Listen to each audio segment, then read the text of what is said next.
Once considered a promising professional athlete with an NFL career ahead of him, former San Francisco 49ers quarterback Colin Kaepernick chose activism instead. Claiming he was standing up for racial injustice and inequality, Kaepernick chose to sit and then later kneel during the National Anthem. "Believe in something, even if it means sacrificing everything," reads the text scrawled across a black and white photograph of Kaepernick's face with a minuscule "Just Do It" and Nike swoosh logo hovering over his stubbled chin. The implications are clear. Yet, Kaepernick will allegedly make significantly more money as a Nike spokesman than he ever would have made as a backup quarterback for a mid-market NFL team. The idea that Kaepernick sacrificed everything or anything at all is simply laughable. The man is no martyr. Instead of being relegated to obscurity, Nike chose to renew Kaepernick's contract, making him the spokesman for the 30-year anniversary of their Just Do It campaign. America erupted in fury at the continued disrespect to America's military, first responders, and the police continued unabated. The twist of irony completely missed by the social justice warriors,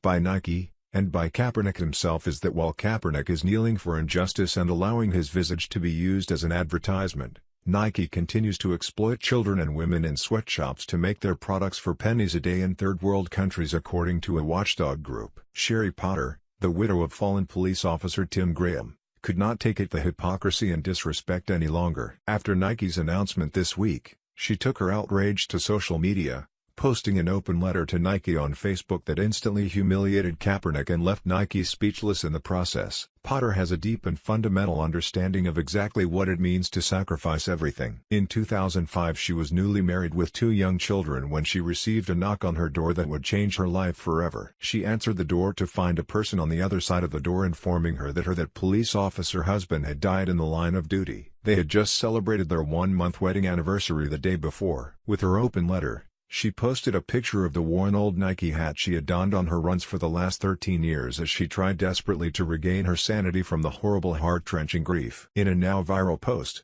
Sherry writes, "Dear Nike, I want to have a conversation about this hat. It's over 13 years old. I don't remember when I bought it exactly, I don't remember where I bought it, but what I do remember is why I wore it. On August 10, 2005, I was a newlywed with 2 young sons. My husband Tim and I had toasted our 1-month anniversary the night before, and I was enjoying a rare evening to myself, catching up on reading and relishing the quiet. Until there was a knock on my door. I had no way of knowing that the small act of turning a knob was about to shatter my life into a million pieces. I sat numb and in sheer disbelief as I was told that my husband, while in a foot pursuit and subsequent struggle with a suspect that ended up in the road, had been struck and killed by an oncoming vehicle. He took his last breath lying in the middle of the street. What I lost in that moment is indescribable. I had to watch his mother be dealt the most agonizing blow a parent can face, and I couldn't comfort her because I was in my own hell. I had to find a way to gut my own children in the gentlest way possible, and tell them that this man they had come to love,